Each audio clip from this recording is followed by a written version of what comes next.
High Facebook বন্ধুরা, সকালবেলার video এটা নিয়ে চলে এলাম। ডি মডেলের খাট, এই খাটটা কমপ্লিট করলাম।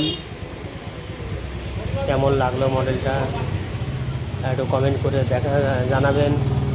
একটু সাবস্ক্রাইবার করে একটু পাশে থাকবেন, তাহলে আরও নতুন নতুন ভিডিও দিতে পারবো আমি। একটু সাবস্ক্রাইবার না করলে তো আমি গ্রো করতে পারছি না।